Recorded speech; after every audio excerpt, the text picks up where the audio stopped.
শিৱসাগৰত নৰকংকাল উদ্ধাৰ। শিৱসাগৰ অসামৰিক চিকিৎসালয় সমীপৰ পিটনিত উদ্ধাৰ এই নৰকংকাল। পিন্ধনত আছে টি চাৰ্ট আৰু জিন্স। ইতিমধ্যে ঘটনাস্থলীত উপস্থিত আৰক্ষীৰ দল।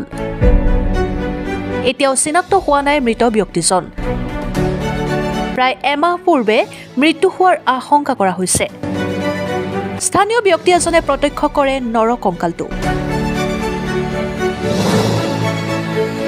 মই পথাৰলৈ মাছ মাৰিবলৈ গৈছিলোঁ, তেনেকুৱা এটা কাউৰী শগুন পৰি থকা দেখি এই আপোনাৰ মই চাবলৈ গ'লোঁ, তেনেকুৱা তেতিয়া হাড়দি ওলাই লাওখোলা ওলাই মানুহ এজন পৰি আছিলে। তেতিয়া আহি মেডিকেলৰ মুখত চবকে ক'লোঁৱেই, থানা পুলিচকো জনালোঁ, ৰিপৰ্টাকো জনালোঁ, লগৰটোৱে জনাই দিলে, মোৰ নাম্বাৰ নাছিলে।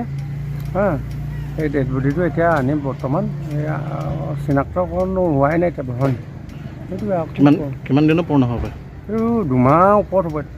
মতা মাইকী কিবা প্ৰুফ পোৱা নাই নহয়। মই অকল নীলা স্পৰ্টিং এটাই পিন্ধি থকা, স্পৰ্টিং নে ব্লাউজ একো ধৰিবই নোৱাৰিলোঁ, ওচৰলৈ যাব নোৱাৰি নহয়।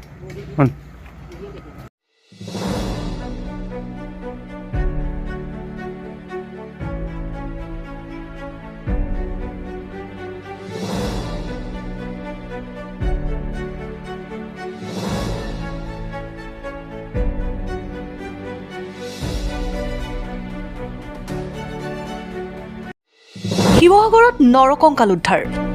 শিৱসাগৰ অসামৰিক চিকিৎসালয় সমীপৰ পিটনিত উদ্ধাৰ এই নৰকংকাল। পিন্ধনত আছে টি চাৰ্ট আৰু জিন্স। ইতিমধ্যে ঘটনাস্থলীত উপস্থিত আৰক্ষীৰ দল। এতিয়াও চিনাক্ত হোৱা নাই মৃত ব্যক্তিজন। প্ৰায় এমাহ পূৰ্বে মৃত্যু হোৱাৰ আশংকা কৰা হৈছে। স্থানীয় ব্যক্তি এজনে প্ৰত্যক্ষ কৰে নৰকংকালটো।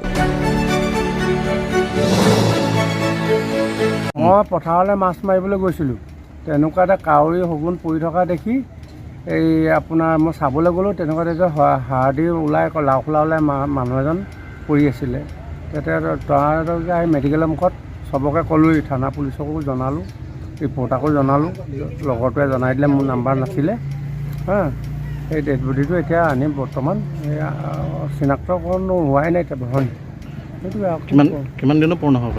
এই 2 মাহ ওপৰত হ'ব। মতা মাইকী কিবা প্ৰুফ পোৱা নাই নহয়। মই অকল নীলা স্পৰ্টিং এটাই পিন্ধি থকা, স্পৰ্টিং নে ব্লাউজ একো ধৰিবই নোৱাৰিলোঁ, ওচৰলৈ যাব নোৱাৰি নহয়।